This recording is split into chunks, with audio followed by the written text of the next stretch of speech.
Las Vegas wanted to send a message, but the way they tried to do it was downright dirty. From the opening tip, A'ja Wilson turned Game 1 into a wrestling match instead of a basketball game. Throwing elbows, shoving players to the floor, setting moving screens, and flopping for calls that never came. Jackie Young followed with blindside hits on screens, and the Aces' so-called championship physicality quickly crossed into cheap shots. But here's the twist. The Indiana Fever didn't just survive it. They made Vegas pay for every single shove. From the very first possessions, Las Vegas came out swinging, and not in a basketball sense. A'ja Wilson led the charge with elbows, moving screens, and flat-out shoves that sent Indiana players crashing to the floor. Lexi Hull was tossed aside like a rag doll on more than one play. Wilson threw her body around after whistles, hooked arms on rebounds, and even flopped dramatically to sell contact that wasn't there. Jackie Young joined in, setting blindside picks that looked more like football hits than legal screens. What was supposed to be a celebration of MVP dominance instantly turned into an ugly display of intimidation and desperation. But the Fever didn't back down for a second. Every shove, every cheap shot only fueled them more. Instead of folding under the Aces' so-called championship physicality, Indiana turned that hostility into fire. They pushed the pace, zipped the ball up the floor, and attacked with fearless aggression. What Vegas thought would intimidate actually backfired. The Fever played loose, free, and fearless because no one expected them to win anyway. Each time Wilson tried to body someone up or Jackie Young laid a dirty screen, Indiana answered with speed, precision, and buckets. Before the ball even tipped, Las Vegas had already crowned themselves. The night was scripted to celebrate A'ja Wilson's MVP award. Cameras flashing, trophy raised high, fans ready for a coronation. Analysts and media voices spent days saying the Indiana Fever didn't even belong on the same court. How could a team missing 6 players, including superstar Caitlin Clark and fiery guard Sophie Cunningham, possibly compete with the back-to-back champs? Even head coach Becky Hammon fed the narrative, publicly saying Indiana hadn't seen the real Aces yet. But all that pregame hype became a trap. Vegas believed their own headlines. When the game turned tough, when the cheap shots didn't scare Indiana, the Aces suddenly looked flat-footed and unsure. Their confidence morphed into panic as the underdog Fever, supposedly just a footnote, played loose and fearless, ready to spoil the party in the so-called toughest arena in the league. If the Aces were dirty, the officiating made it worse. Blatant moving screens, forearm shoves, and off-ball elbows from A'ja Wilson somehow went uncalled all night. Lexi Hull got tossed to the floor more than once and didn't get a whistle. Kelsey Mitchell was flat-out pushed on a drive. The play was reviewed, and somehow she ended up with a technical foul. Every time Indiana fought through contact, Vegas got the benefit of the doubt. And every time the Fever played tough defense, the whistles seemed ready to bail the Aces out. The worst part? It didn't even break Indiana's focus. While the officiating gave Vegas room to play dirty, the Fever stayed locked in. No tantrums, no technicals. Outside the one phantom call on Mitchell, just tougher play and bigger shots. The more obvious the missed calls became, the calmer Indiana looked. And nothing frustrates a bully more than realizing the refs might be blind. But their cheap tactics still aren't working.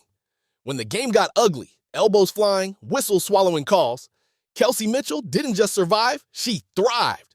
Every no call, every shove seemed to light a bigger fire in her. While A'ja Wilson tried to bully and flop her way to control, Mitchell answered with pure skill. She carved up the Aces' defense with fearless drives, step backs, and dagger threes. It didn't matter who Becky Hammon threw at her. Jackie Young, Chelsea Gray, Kaya Stokes, Mitchell scorched them all. And she didn't just score, she made statements. Each bucket felt like a rebuttal to the refs and Vegas' arrogance. 34 points later, a playoff career high. Mitchell had turned a rigged physical brawl into her personal showcase. Every time the Aces tried to turn basketball into wrestling, Mitchell turned it right back into a highlight reel, silencing the crowd and breaking the game wide open. While the refs swallowed their whistles and A'ja Wilson tried to bully her way through the paint, Indiana's front court built a wall and refused to move. Aaliyah Boston, just in her second season, stood toe-to-toe with the newly crowned MVP and turned her into a frustrated, inefficient mess. Every time Wilson tried to spin, Boston was already there.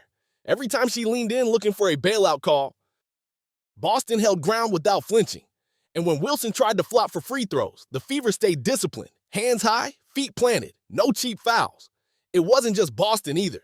Brianna Turner and Natasha Howard played masterful help defense, closing off driving lanes and ripping down contested rebounds. They rotated, they walled up, and they didn't take the bait when Vegas got chippy. By the end of the night, the so-called unstoppable MVP finished a brutal 6 for 22, clanking layups, forcing jumpers, and begging for calls that never came. What was supposed to be a coronation turned into a defensive clinic, proving the Fever could not only handle Wilson's physicality, but completely neutralize it. While the refs swallowed their whistles and Aaliyah Wilson tried to bully her way through the paint, Indiana's front court built a wall and refused to move. Aaliyah Boston, just in her second season, stood toe-to-toe with the newly crowned MVP and turned her into a frustrated, inefficient mess. Every time Wilson tried to spin, Boston was already there. Every time she leaned in looking for a bailout call, Boston held ground without flinching. And when Wilson tried to flop for free throws, the Fever stayed disciplined, hands high, feet planted, no cheap fouls. It wasn't just Boston either. Brianna Turner and Natasha Howard played masterful help defense, closing off driving lanes and ripping down contested rebounds. They rotated, they walled up, and they didn't take the bait when Vegas got chippy. By the end of the night, the so-called unstoppable MVP finished a brutal 6 for 22, clanking layups, forcing jumpers, and begging for calls that never came. What was supposed to be a coronation turned into a defensive clinic, proving the Fever could not only handle Wilson's physicality, but completely neutralize it. No player wore the bruises of this game more than Lexi Hull, and somehow no one smiled through them like she did. From the opening quarter, Hull was treated like a crash test dummy.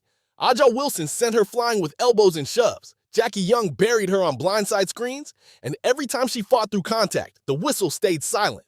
At one point, she was thrown to the floor on a moving screen so obvious the entire Fever bench erupted. But play just kept going. And yet, Hull refused to crack. She stayed laser-focused, turning all that punishment into a defensive masterpiece. Her main assignment? Jackie Young, one of the league's most efficient scorers. Hull forced her sideways, denied her preferred lanes, and made every catch uncomfortable. The impact was undeniable.